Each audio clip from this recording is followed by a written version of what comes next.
way, feeling like I'm Akademiks. Can't ride no way.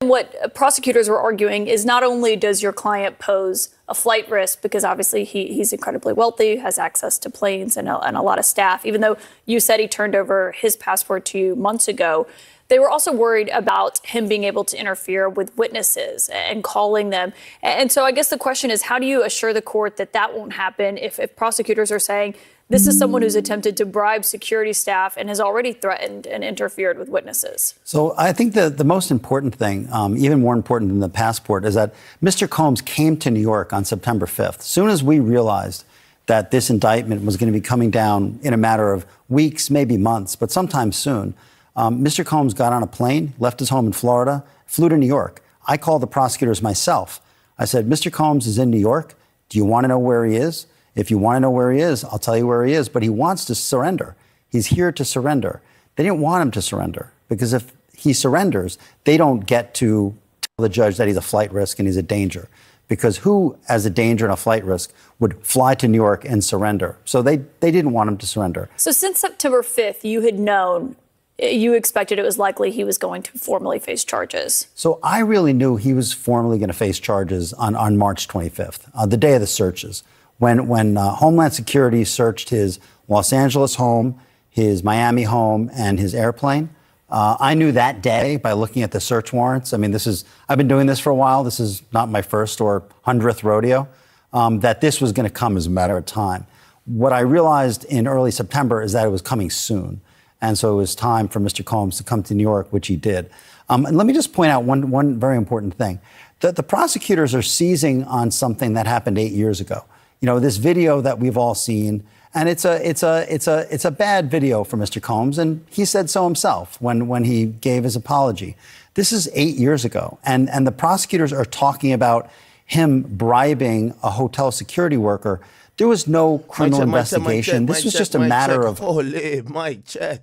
personal embarrassment because he and the person in the video were in the midst of themselves on Twitch, brother. Of a 10-year relationship. That was difficult at times. That was toxic. After today, we getting back to intros because I need my good 30 minutes to be good. So we getting back to intros, but we just been hopping into some new shit. It's just nonsensical, and it's going to prove to not be true. Well, on that video, he initially denied the allegations when his then girlfriend, who is in that video, filed a lawsuit last fall, and we have that video. Okay, real quick, let me just reset for y'all. Thank y'all for kind of following in. I'm going to be honest with you. Today's stream is going to be a little bit different because I'm probably going to have to break up today's stream. I got an important content meeting, that I have to get to. So I'm going to do a stream now and a stream later. This stream is mostly for the Diddy bail hearing. Also, I understand some of y'all, just like how y'all were tired of the Drake shit, some of y'all might be tired of the Diddy shit. Yes, we plan to do a regular stream. I do have regular topics. This is just a breaking news type of thing. So I'm probably going to be streaming for like 2 hours now, and then I'm going to come back later on for the regular stream. Well, not regular stream, but the full-length 6-hour stream, all right? So if you guys don't know, Diddy's supposed to be in court 3 o'clock. His lawyer last night, after appearing in court, Diddy got denied bail. His lawyer, which is Mark Agnafilo, I'm fucking up his name, but he sat with CNN, which I'm going to be honest with you, this is about the 4th or 5th interview I've seen Diddy's lawyer do. Is the reason why they're pretty much staking out outside the court. Looks like Diddy's lawyer, he realizes this is going to be the career maker for him. And, hey, he's down to talk to the press. So, whenever, we're probably going to get maybe a press conference from the lawyer again, pending the result of that. They already set up outside the federal office or the federal court building. I think this is the Thurgood Marshall building. There's a federal building where the courthouse is in Manhattan. And pretty much that will be happening in actually anytime now. It should be happening around now. So we'll probably hear what the result is probably like an hour or hour and a half from now.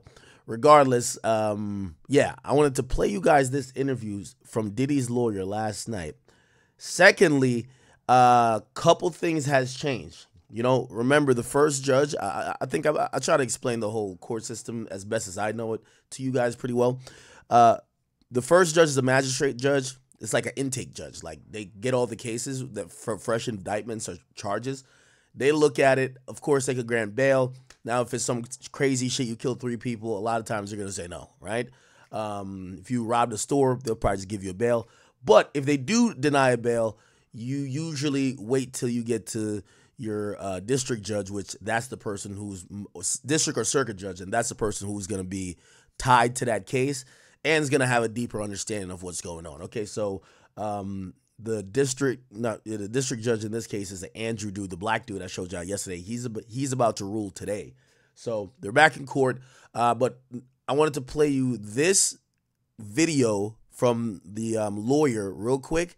And then Diddy filed 100 pages last night to essentially add additional guarantees to the state or to the court, really, that he should be let out on bond. Some of these new stipulations say that, you know, first of all, he starts claiming another property on Star Island, which is the adjoining property, One Star Island, because he lives at 2, but One Star Island is the property next to it. Remember, King Combs rapped about it. They basically said that there won't be women there. They won't be, like, they pretty much lock it down. I still don't think that's really answering the question that the DA is getting at, or the U.S. attorney, I mean, is getting at the bond denial about. Basically, the reason why he's denied bond is not only because these charges are serious. Great, he put up a lot of money, right? But they really think this nigga's going to be on the phone and trying to coerce witness or threaten people. That's the hardest thing to prevent. His lawyer keeps saying the same stuff, which is, yo, he turned himself in. Okay, he's not a flight risk, but is he going to hit up witnesses if he's allowed in the free world? That's the biggest thing I think they got to convince the judge. And I don't think, really, me personally, I don't think there's no way you could convince a judge that a guy with that much power and resources, who, by the way, the prosecutor has evidence that he was using other people's phone, they're not going to say, oh, okay, we're going to just let him back out free and allow, like, according to the bail package, Diddy wants his workers to be able to come to the property, close family members, anybody who is in his, like, you know, orbit in terms of work-wise or family-wise, and his baby mothers. Again, any prosecutor is going to say, bro, he's going to use his baby mama's phone, even if he can't use the phone. Like, come on, like, he's going to hit up witnesses. He's going to be doing all type of shit, right? So I don't know how they overcome that fact, but we're going to see today in court. Anyway, let me get back to this interview real quick. Welcome. I know some of y'all going to be trickling on in here, but welcome. Victims. Yeah, I think it's 49 witnesses and 1 victim. I think if you broke it down, and I say that because count 2, which is the sex trafficking count, has victim number 1, and there is no victim number 2 anywhere in the indictment.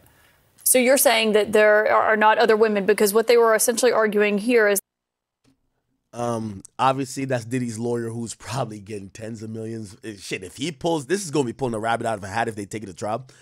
Hey, I'm going to go on his word because he's going to have more access to information than we do as the public. But I'm going to be honest with you, I'd be very shocked if this whole indictment is only about victim 1, who we all now kind of believe is Cassie. That's crazy. If it's only 1 victim, like, I mean, damn. You know what I mean? Obviously, this is why I think the lawyer's doing interviews too. He's trying to tarnish Cassie's name, because eventually it might go to a jury trial. You got to start putting it out there that Cassie was a whore. Like, yo, Cassie was fucking on niggas, was cheating with the trainer. Cassie used to hit him. Like, this is the time to, because everything we've seen so far, they already leaked their play of Diddy beating her. So they got to try to do a reverse leak. Like, yo, she was beating Diddy too. So, you know, I think that's, you know, the lawyer is also playing a little bit of PR. However, here's what I do think, though, this personally. I think they're going to supersede this indictment. It's no way. It's no way they're going with one victim. They're going to supersede this indictment with other people who are charged, right? I'm not saying like a bunch of them, maybe 2 people, right? Co-conspirators, and they're going to list other witnesses. I think at least 2 more witnesses. It just makes sense. Like, we even listened to the Gina girl, even though obviously some of these people who, you know, for example, the Gina Hua girl that we were playing her video yesterday, clearly at one point she said she was a victim, but then she ran back to Diddy once the money train went, like the gravy train, like, got a little bit low. So really, you know, who knows? Maybe these, you know, I think a lot of these women, and this is kind of sad. I'm not saying Diddy's innocent at all, right? But I'm talking about how sometimes women who are actual victims view abuse and how they weigh it. Because if you listen to Agena, what she said she was forced to get 2 abortions. She was kicked, slapped, did everything. He did everything to her. Was fucking other bitches, doing all type of stuff. She went right back to him a year later when he had Young Miami. Like, you know what I mean? So again, how, you know, again, and I don't want to blame no victims, but, you know, clearly, you know, it's a fluid situation where they're going back to their quote unquote abuser. Here's the thing too. And by the way, my voice is a lot better today, you know? I drank some tea last night. Here's the thing too. I think a lot of these women in Diddy's past is probably like they're doing a way of check and balances if they haven't come forward already, right? They might be like, you know what? Man, I could just sit this shit out. I know if he beats this shit, he's going to eternally owe me some loyalty. I could get what I want out of him then, right? Remember he said to whoever, like one of the witnesses he was trying to, you know, coerce according to the government, he told him, yo, listen, I got you. I'm going to take care of you, basically. Like, yo, come on, I got you. If you hold it down for me, I'm going to take care of you. So I do think some of these women who haven't been named yet or who haven't been included, they're probably playing the game of, well, if he beats it, I know he going to look out. And low-key, I kind of still like the lifestyle and I want to fuck with him type shit. And some of them are looking at it to say, yo, this nigga done. Let me at least go in the indictment because this is also going to be a play too, chap. For everybody who's suing him on a civil level, it's going to look crazy that you're not involved in the indictment for the criminal shit, right? So, wait, did you not participate? Did you not cooperate with the government to get him locked up, but you want some money? So, again, I would imagine your civil case looks a lot better when you're in the criminal case. You get what I'm saying? So, we're going to see what's the deal. Who else is going to pop out? I do think the superseding indictment is going to come. You know, I agree with Bradford Cohen, who said it on Long Crimes when he said it like yesterday. Yo, I think it's going to come in the next week or two, right? But I do think a lot of these women or people, or who knows, maybe some of these victims happen to be men. Who knows? I think they're playing the game of, okay, should I just shut the fuck up? Because, you know what I mean, this guy's still powerful, still Diddy. He'll hold me down because in reality, again, for whatever reason, maybe it's because Cassie's now at a different point in her life. And, you know, obviously going through that, you know, she's sticking with her husband and whatever.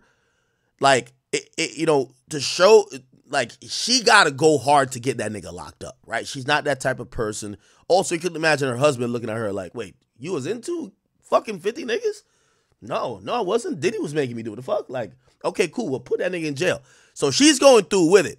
Some of these other people might be victims, but they might just not be on it that much to be like, oh, yeah, we really going to be, you know, you got to imagine if you're going to be a witness or a victim listed in this case, you're going to have dozens of interviews with authorities. They got to keep asking you questions to make sure they don't look stupid when they get up to trial. Dozen of interviews. They're going to have you sign sworn statements. They're going to then put you in front of a grand jury. It's going to be taking a toll on potential victims too, right? So it's going to take a lot of your life. So some people might be victims to say, man, yeah, that nigga did do some shit. I do think he did some shit one time. I was fucking with him for 2 months, but I ain't trying to be involved in this. Also, it's a scarlet letter. If you a girl that pops out on this type of stuff, right? You pop out on this type of stuff.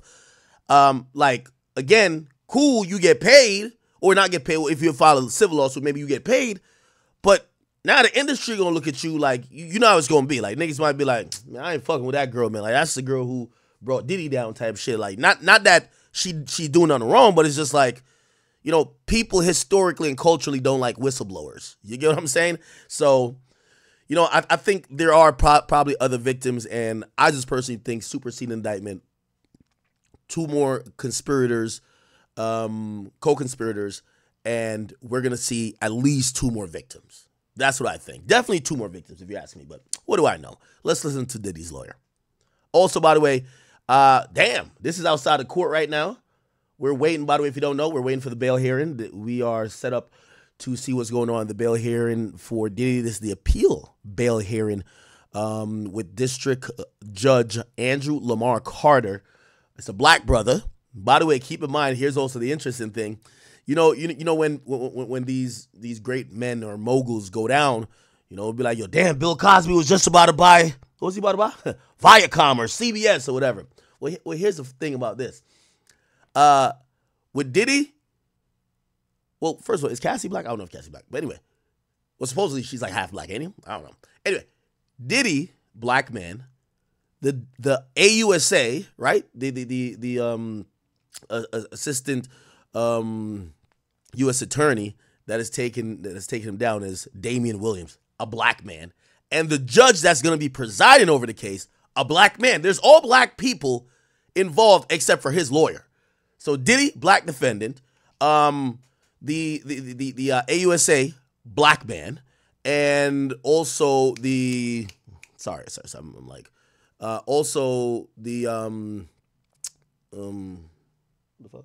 the judge is black. Okay. By the way, so this is outside the courtroom right now. They got these got to be like bomb sniffing dogs and all type of stuff. Like, big deal. A little federal shit going on. All right. Back to this video. Here we go, Chad. Apologize for it. So I wasn't his lawyer back then, so I don't, and I don't think he denied. I mean, I think the lawyers were the ones mostly making the denials. I think they were denying sex crimes. I mean, because at the end of the day, the gravamen of that civil complaint wasn't a misdemeanor assault, which is what you see on that video. Not minimizing it, but it's a misdemeanor assault.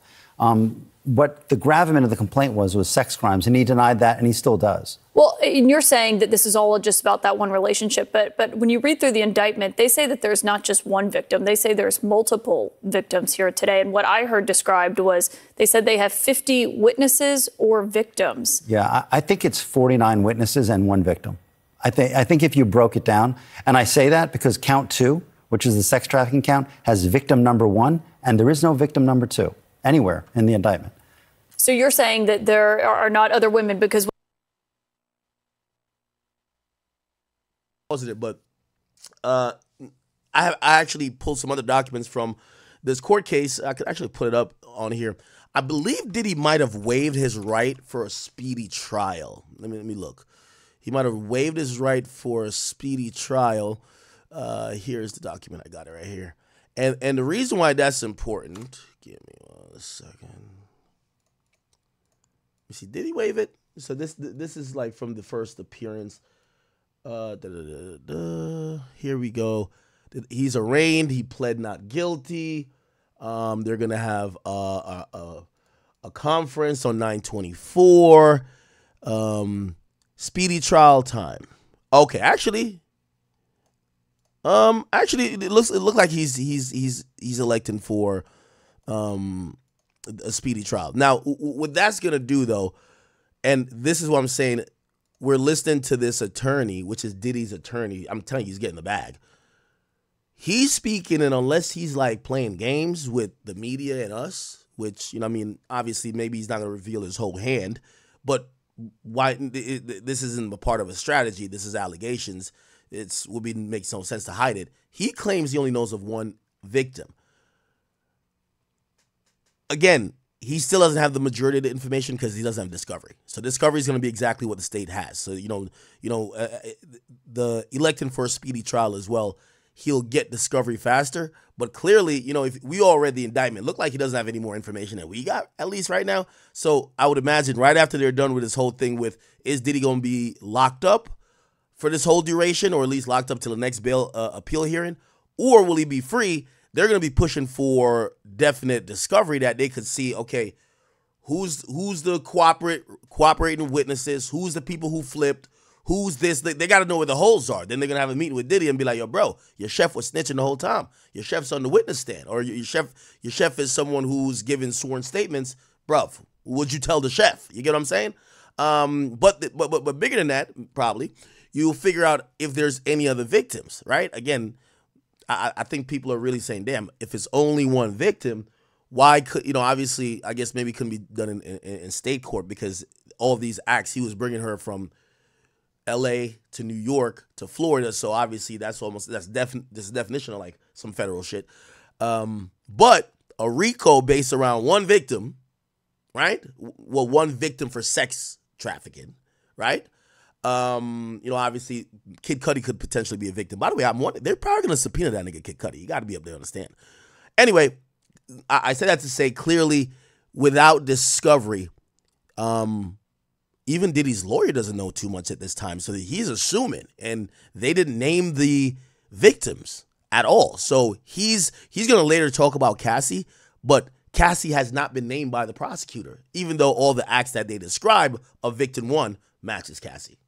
What they were essentially arguing here is that he coerced and forced women into sex acts by using physical force, financial pressure, emotional abuse, and narcotics for what they described as these freak-off sessions. They're saying that he self-described them as that. Yeah, there's one victim in the indictment. That the charging document. One victim does count, right? No, of course, but it's not 50. I mean, what they did, and it's a little too cute, is it's 50 witnesses or victims. Well, it's one victim. That's all that's in the indictment. Our reporter who was in the courtroom today said that he appeared to have a stunned expression on his face. Was he surprised that he was arrested last night? No, he definitely was not. I mean, I told him myself in early September, you are going to be arrested soon, and you're going to be charged with racketeering, and you're going to be charged with sex trafficking. So come to New York. It wasn't a long conversation. He agreed. So we knew this was coming. And in fact, we offered that he would turn himself in. So if there are these witnesses and victims, and as you're saying that you believe it's one victim and 49 witnesses who saw this behavior,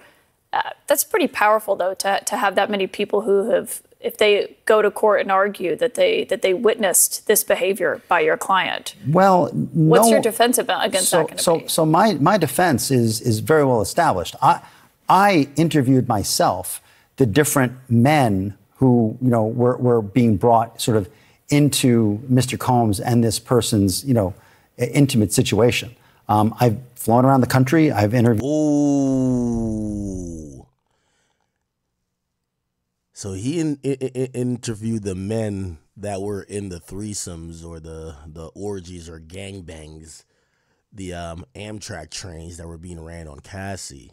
And apparently, this is what he was saying in court via filed documents. Actually, they made the point as well while arguing the cross argument for bond. They were responding to the AUSAs. He basically said none of the men. So essentially, they're saying it like this: if Diddy was having sex with Cassie and 3 other dudes, they've talked to all the other dudes. And I don't know how many dudes. I'm guessing it got to be dozens, right? Because Diddy was a super freak, right? He was doing this over years. They're saying they talked to all the dudes and they asked them a few questions. Did anybody look drunk up in the room? Did anybody look like they were doing it under duress? Did anybody look like they were, not consensual, not willing, being coerced? Did everybody look like they were in their right mind? And apparently all the dudes who I would imagine maybe someone got paid off, who knows? All the dudes said, everything looks straight. Witnessed this behavior by your client. By the way, stop spamming that in my chat. YFL Lucci's not dead. He's alive and well. All right, his friends has already confirmed it. Please stop being slow. Well, what's your defense against that kind of So my defense is very well established. I interviewed myself the different men who were being brought sort of into Mr. Combs and this person's intimate situation. I've flown around the country. I've interviewed a large number of them. There's not the slightest inkling, according to the interviews that I've done, of anything that's coercive, non-consensual. Nobody was too drunk. Nobody was too high. These were adults in a relationship. This is a 10-year relationship. We can't forget that. This is a 10-year relationship. And it was adults and consensual, and everybody who was there wanted to be there. So I feel very confident in our position. You said you interviewed the men, but what about the women? I haven't interviewed the woman. The woman's not available to me. She's presumably a grand jury witness, and we would not. We cannot try to interview a grand jury. You hear that subtlety right there, right? It's essentially the interviewer says, "What about the women?" Almost asking, "Well, in these freak-offs, would there be multiple women?" And we're actually not getting any proof or knowledge that or anyone even saying, no, Diddy would have multiple women in the freak-offs. It would just be multiple men, which that I guess that's the irony. because of all of the different changing parts in the freak off. It were men, it appears, to be the interchangeable parts, and the only victim seems to be the woman who was a stagnant and a constant here.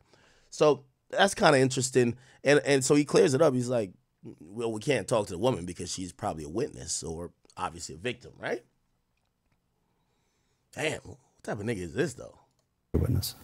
And you don't think that there are any other women who are going to say that they were coerced into this, given drugs, and essentially as prosecutors were saying that that's what kept them compliant? So there are a lot sessions. of women in these civil cases. There's been a mountain of civil cases ever since the civil case that was filed in November.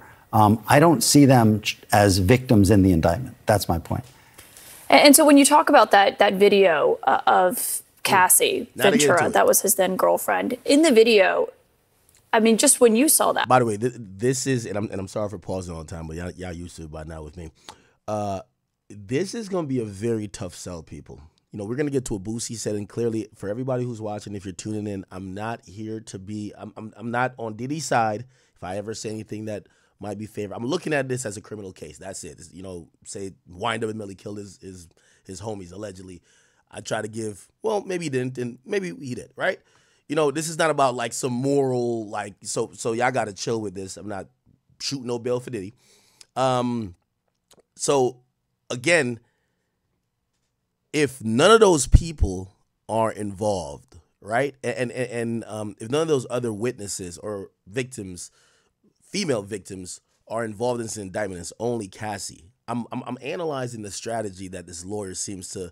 I don't know if they've planned to do this, you know, because you got to imagine from what I've heard. I told you, like, I got contacted by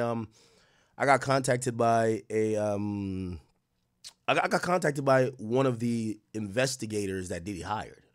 It was somehow they seen something I said on stream. You get what I'm saying? And they had a couple questions for me about that, and I was just like, what the, you know, and you know, they kind of, it was almost like a quid pro quo type of thing where, like, they also told me a little bit more about what's going on with Diddy's situation in terms of, it's like, yo, yeah, Diddy has a bunch of us working investigators. Then he has civil lawyers. Then he has criminal lawyers.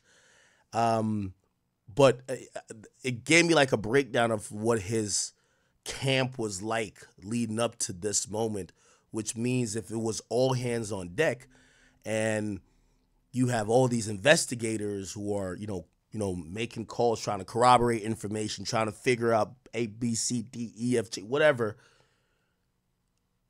they must have, you know, somehow collaborated to say, you know, again, this guy said he told Diddy right after the race, like, yo, you're going to get indicted. They must have came up with a plan. Like, okay, well, if an indictment comes, we're going to play it this way. It's like a football strategy. I mean, not to trivialize it to that, but think about it, right? Now, if they seen a bunch of more victims, maybe they would have taken a different approach. The approach that I think they're about to take, because if you listen to the bail hearing, and actually, I do have the transcript for the bail hearing yesterday, too, because in the the appeal that they filed, the transcripts is there, which I got it. So I'll show you then. But the strategy they're using is kind of slut-shaming Cassie. They're saying Cassie was a whore. Cassie was a person who was violent. Basically to say, hey, we're not saying Diddy wasn't violent. Like, you know, we saw the video. But they're saying Cassie was violent as well. They were mutually violent, and there was never any non-consensual sexual activity that went on. If anything, the violence and anything that seemed tumultuous and toxic was because they were in a toxic relationship and would both find out about each other's infidelity. She found out that Diddy had other women. Diddy found out that she was sleeping with the trainer that he booked for her. Right, so you know, I was surprised that the attorney said that in the fucking bail hearing, right? You know what I mean? But remember, as I showed y'all, when the U.S. attorney, right, the U.S. attorney actually, Damian Williams, when he announced the indictment, the women, the AUSAs who are going to be working and prosecuting this case, they're white women, And it doesn't really matter if they're white or not. They're just women. You have about 7 women who stood there, one including pregnant. Again, if these are the people who are going to be working on the case, let's just play it out in our mind. If it goes to a jury trial, if your strategy is just to slut shame, and you have a male, lawyer, and you're just slut shaming the only female victim, and she's being essentially propped up and defended by 7 female prosecutors, you know the day and age we're in. I don't know if that's a great strategy, but you're going to see they're kind of doubling down on strategy because now they start talking about Cassie. And I guess this had to be a tough decision because like whatever war chest or whatever plans they had to come to the conclusion of, so when we start talking to the press, the first thing they're going to say is, well, why should we ever believe you? We seen the video. So they're attacking the video to try to give context. Oh, she was a whore. Oh, she did this. Oh, she hit Diddy first. You know what era we live in. Like a woman could damn near kill you if you slap her. It's like, right? So, and also there's no proof. There's no proof of the things that they're saying that she did to Diddy, right? But listen to the lawyer. Been a mountain of civil cases ever since the civil case that was filed in November. I don't see them as victims in the indictment. That's my point. And so when you talk about that video of Cassie Ventura, that was his then girlfriend, in the video, I mean, just when you saw that, you said it's a bad video. It's pretty difficult to watch. It is, no question. So let me tell you what happened. Will that be used as evidence in court, do you think? 100%, 100%. So what I said in court today, and I'll say it again here, again, doubling down, is the two of them were in a hotel. It was just the two of them in a hotel room. She found out that he was seeing someone else. She was going through his phone. She hit him in the head with his own phone. And then she walks into the hallway with 2 bags. One of the bags has all of his clothing taken from him, which is why he runs out in a towel. So this isn't her fleeing from one of these freak-offs. Why would she take his clothing? Now, to be very fair, and again, remember, trust me, this is such a, when you're being the media guy who's like breaking this, it's really hard, right? And also, I wish I was covering this with a woman right next to me, honestly, like a woman who's like very capable on the mic. Pause. Maybe does Milagros care about this? I would love to have because and I do know I have a significant amount of chat queens who watch me. I don't want to just give you the nigga perspective. Like, oh, yeah, that's how a man would think. I'm trying to be as fair as possible. By the way, here's the thing, too. And this goes in Cassie's favor. Well, Cassie, when in her lawsuit, when she said, no, that was a freak off. By the way, it's hard for me to believe it's not a freak off when you run out with a towel around you. It appears that you were naked if you had to put a towel around you. You get what I'm saying?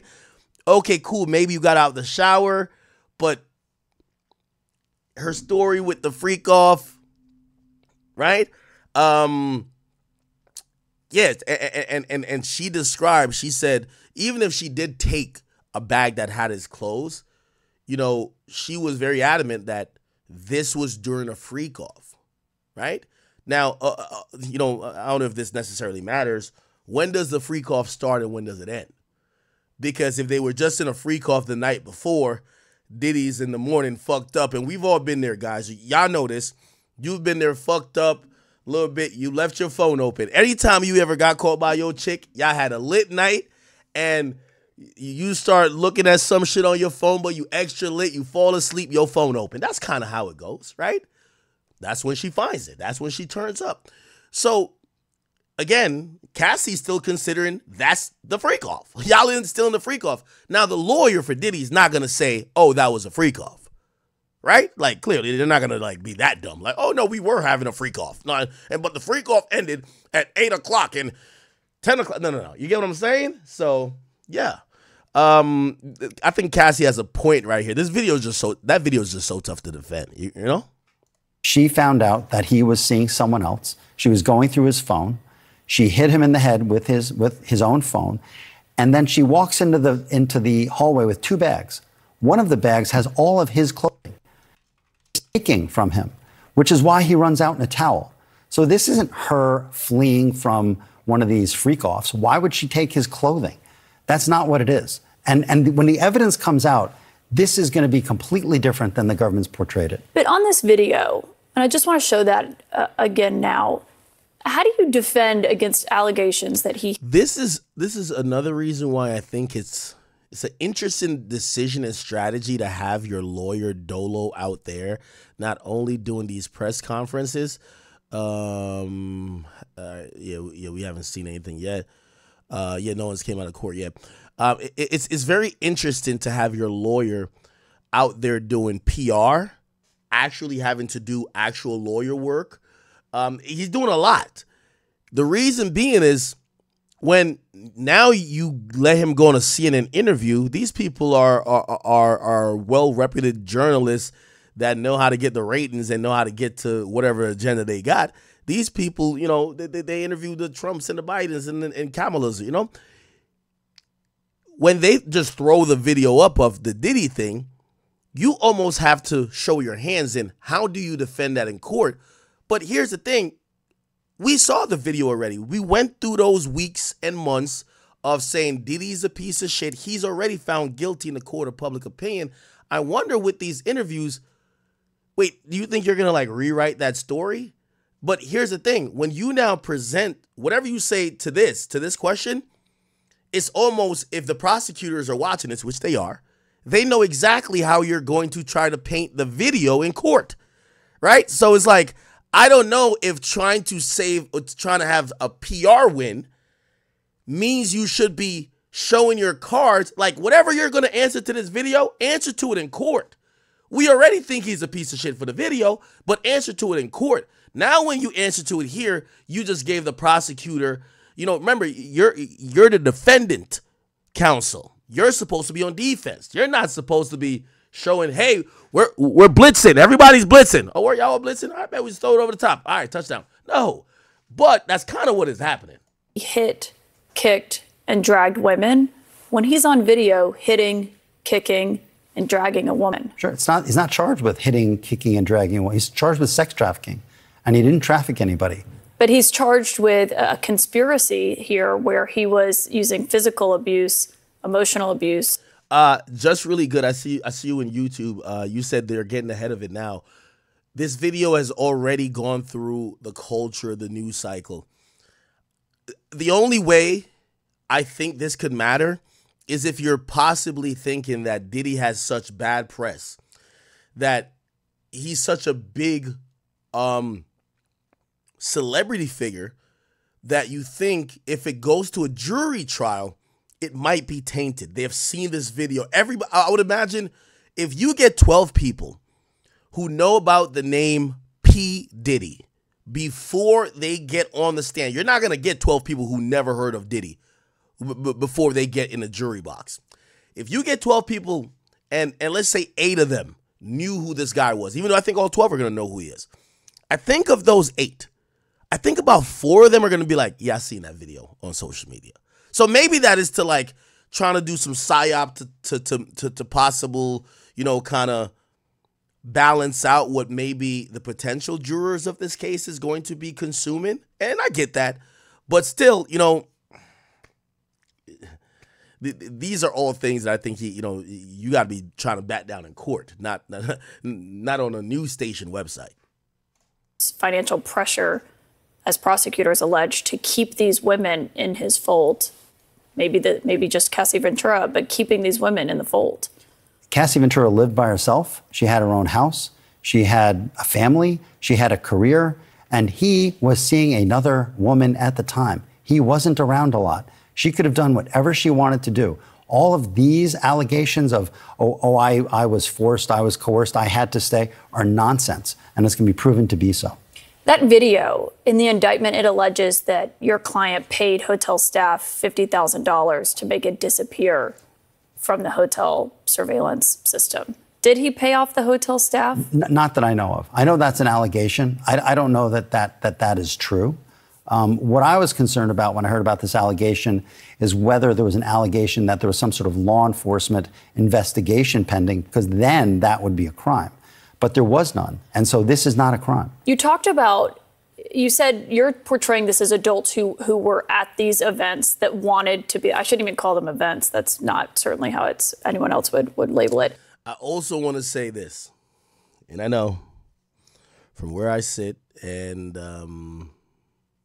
just me being a media personality, these guys are infinitely, more successful or wealthier than me. I think what we've learned about in that Tory case, and I'm hoping it's not happening with Diddy, but I think, for whatever reason, everything with Diddy, I keep thinking, Diddy's a billionaire. He's too big for rookie mistakes. He's too big for certain things to happen. But then I also see that he gets arrested, and then there's 2C or pink cocaine in his room, which is like, what the fuck? Anybody if you're handling that magnitude of a situation, like that would never be done. So I don't know how really structured and how much, like on a meticulous level, they're fine-tooth combing all of this, or, maybe Diddy's still leading the charge where it's like, yo, well, I'm the boss. Take that. I'm a billionaire. Like, yo, y'all go march to my orders. Now, the reason why I say that is this next point. Eventually, and I'm going to put it out now, eventually we're going to look back at that other law firm that dropped out of Diddy's case. And it's easy to be like, oh, well, Lady Gaga put pressure on them. Okay. But what also could be, and we've seen this before, and it's weird, I'm only bringing this up because, let me tell you, the ego of a rich, successful rapper, a lot of times they'll go against counsel, and sometimes when, you got to imagine, defending Diddy is a 8-figure job. It's an 8-figure payday. So multiple attorneys or law firms is like, yo, we could do it. We're going to get you off. Yo, whatever. Sometimes when you have that ego, you want to hear the person you're going to go with is the one who says, fuck that. We ain't taking no plea. We beating the case. I also want to say case in point, Tory Lanez. From what we heard, and we heard this later from, he had a female attorney who dropped out of his case because she felt that, number one, he wasn't fit to take the stand. They couldn't play that angle. She wanted to go about it a certain way, and Tory and his actions were contradicting how she was going to play it. And she said, well, I'm not like, hey, I defended OJ successfully. I'm not starved for bread. I've defended you for a while. I'll let this go to another attorney. She came out and said, yeah, she basically said that she advised him, yo, we shouldn't take this to trial. It won't end well. Tory hears that and says, yeah, you could get the fuck up on out of here. He gets the lawyer that says, Tory, we're going to go to trial and spank this shit. Fuck you talking about? You're hired, okay? Again, it's the ego. It's the ego, right? You know what I mean? You have one lawyer who's saying, it's not looking good. We should probably go about it this route. Okay? Also, no. That person you look at and say, get the fuck on out of here. The person who agrees with you, yo, we're going to take this to trial. We're going to beat it. Matter of fact, bring the documentary cameras to the fucking verdict reading. You know that was happening, right? They brought documentary cameras to the verdict reading for Tory because there was a belief that he would be found innocent. His former counsel said we shouldn't really go to trial with this shit. It appears that she was right. Now, obviously, I believe in Tory's new counsel's opinion. They feel like, no, she wasn't right. It just wasn't defended right. Whatever you want to say it is, again, sometimes you could play to the ego of a defendant. And I'm wondering if we're going to come back to find out that that law firm that dropped out, there's two things. There's somebody who defended Diddy during early on. I think it might be Ben Braffman. He stopped defending Ben Braffman, Diddy. He did an interview and he basically said, he declined right here. He said, Listen to this. Weinstein. You've represented a lot of. So this is the guy who's represented Harvey Weinstein. He's represented. These are the big dogs. Like Ben Brafman is a lawyer, but people know him like he's a celebrity. Interesting characters. Ben, what is your process when you get a call? I remember talking to Robert Shapiro and or F. Lee Bailey or Allen or some of these guys. They just like these complicated cases. What is it about these cases that ends up coming to guys like you? Well, I think when people in that league are in criminal trouble, I think they want to go to someone who has experience. I don't think they want a novice. I think they want people with a proven track record. I didn't represent Harvey Weinstein at his trial. We parted company after a couple of months because he insisted on having a skirt, as he called it, to represent him. And I said, Harvey, I can do a lot of things for you, but I just don't really want to become a woman. But, when a powerful person... That's interesting. Oh, that's the point. I don't know if you got what he said. He said, I guess Harvey Weinstein wanted him on the team as a legal mind. But here's the thing. In crimes that affect women, optically, it looks better when a woman is talking to a jury defending you rather than a man. If it's a man defending a man, it'd be like, oh, it's niggas. If it's a woman defending a man, it's like, oh, well, it's one of those. Person is in trouble. I think they look for someone who's been around that block before, has a proven track record. And I think the most high-profile person I've ever represented was Dominic Strauss-Kahn, who had been indicted, representation. Reasons why the case had to be dropped. That story's afterwards as well. Okay. So this guy, he represented Diddy back in the day. Hold on, that wasn't the thing. Wait. No, yeah, he was talking about Diddy. And I guess he was saying that, hold on. He said that he did talk to Diddy, and people were asking, okay. They asked him, okay, here we go. Who claimed he would always brag that he did shoot and she saw it, and he would brag to other people that he did do it. He's always been famous for having a little bit of a big mouth, that he likes to brag about the kind of power he has, that he's almost like a untouchable gangster, that he can get away with anything. He's given that vibe, even when he won the deal. And then also when you represented him with the Cassie deal, within 48 hours, you guys, what we read, $30 million that she was able to get. Did he come to you to help him out with this at all, to represent him? Or you guys never had the conversation for you to represent him when he got raided? I really think that's a conversation I'd rather not have. I wish him well. Essentially, basically said he talked to Diddy. So he defended Diddy successfully on the 1999 gun charge that he got when there was a club shooting. So he got Diddy off a case where a woman was shot in the face, and the woman even says to this day, Diddy had the gun. This guy had Diddy beat the case. So I guess, my man Patrick McDavid said, why Diddy hasn't hollered at you? And he kind of skirts around and basically saying, yeah, he has. But here he goes. I saved him in 1999. And if I had not saved him, he would not have become maybe one of the most successful African-American entrepreneurs in the history of this country. And now I only wish him well. The reasons for my not being in this case at this time are part of a privileged discussion, if you will. I kind of knew you were going to say that. Okay. So essentially, they definitely talked about it. He said a privileged discussion, which means attorney-client privilege. Once again, I'm going back to the Tory thing. We're going to have to use that as an example. Sometimes counsel evaluates a case and says, hey, I don't think we should take this one to trial. I think we should approach it this way. Or I think we should engage the government this way. And the person might be like, fuck that. Nigga, I'm innocent.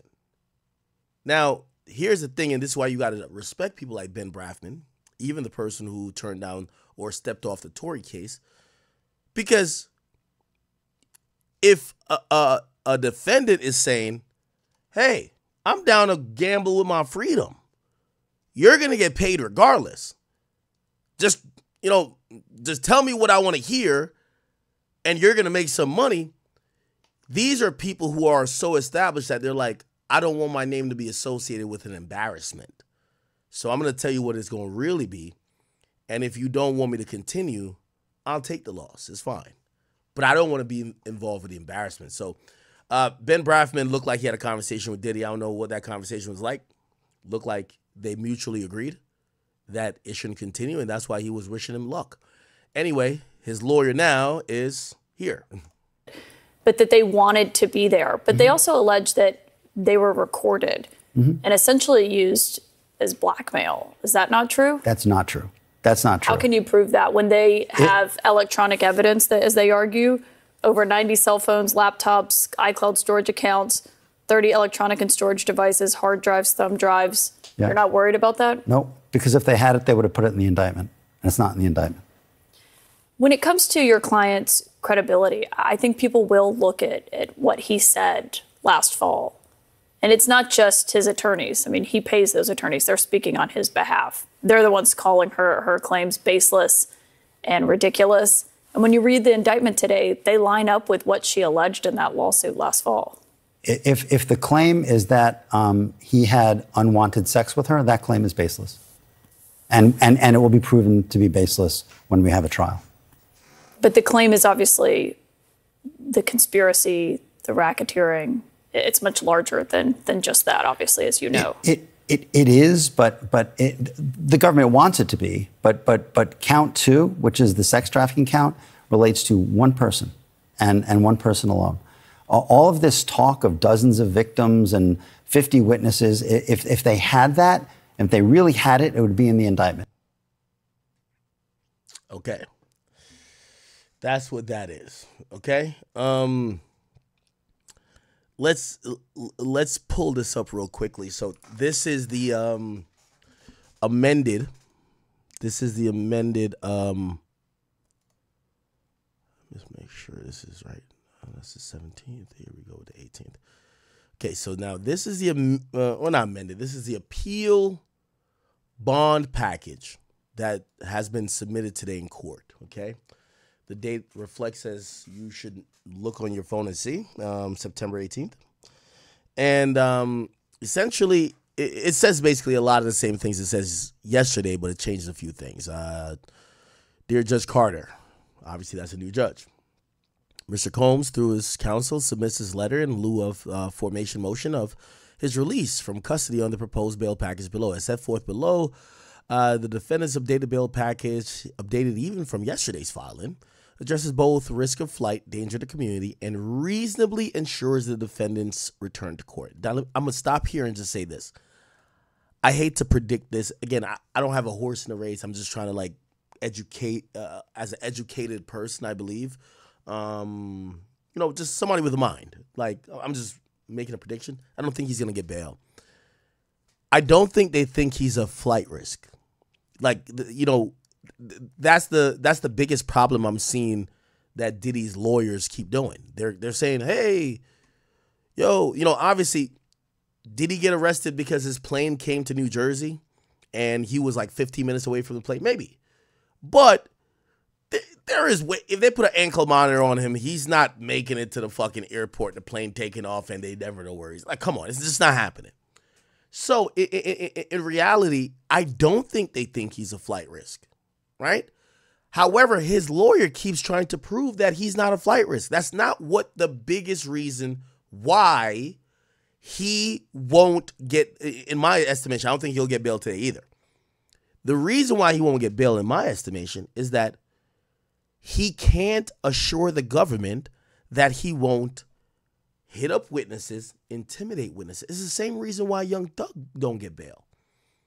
The moment you hit up witnesses, and by the way, remember during the Young Thug case, I know that's the state, it was huge, talking about, oh yeah, people getting death threats, this and third. Look at this Facebook posting, talking about, yo, Slime finna kill you. That made the judge say, well, we're not going to have a trial if the witnesses or the victims get killed. Right? So that's the biggest issue I think they have to prove. But how could you prove it? The state, not the state, the feds are always going to have something to counteract. Yo, Diddy will never have a phone in his hand. Well, we have proof that the last time he called somebody 54 times, he didn't do it on his phone. He did it on somebody else's phone and even said on the call, yo, I think my phone calls are tapped. That's why I'm calling you through their phone. So, like, Diddy doing that, honestly, made, you know, they're going to use, oh, he's threatening witnesses, trying to coerce witnesses, trying to taint the process of not only investigation, but also the process of this court. They're not going to let him out. That's my personal opinion. It could be wrong, okay? And I'm just looking at it as a critical mistake because they keep saying risk of flight and danger. I think they've easily assessed. He has so much money, they could be like, hey, we'll pay, just like YoungBoy. Like, come on, you think Diddy's more of a risk to the community than a nigga who they thought was a killer? That's what they thought about YoungBoy. YoungBoy paid for a militia to be at his crib 24 hours in, like, a day. Snipers in the hill, niggas with silencers. You have, like, I'm telling you, they really was on some shit like they really think, they think we're back in 1776 or some shit like that, bro. Trust me. So, danger to the community, I think they could prove. You could offer mad money for just all type of, like, people watching Diddy. Risk of flight, they could mediate that. Even if they don't allow him to go back to his Star Island property, they could be like, yo, he's going to be at this one residential place in upstate New York, and it's going to be surrounded with feds all the time. He could never leave. And he'll pay for it. So I don't think those are the things. The thing is that they're saying that Diddy has operated for 20 years, intimidating people. Basically, I'm saying, yo, I got this money if you lie for me. Calling people. That's the problem. And that's why I think his attorney, every time they're talking about it, because the first thing they keep saying, well, Diddy showed up to New York to turn himself in. Well, cool. He's not a flight risk. But we think he's hitting up witnesses. They mentioned he called, just last week, he called a band member of somebody else who sued him last week 54 times.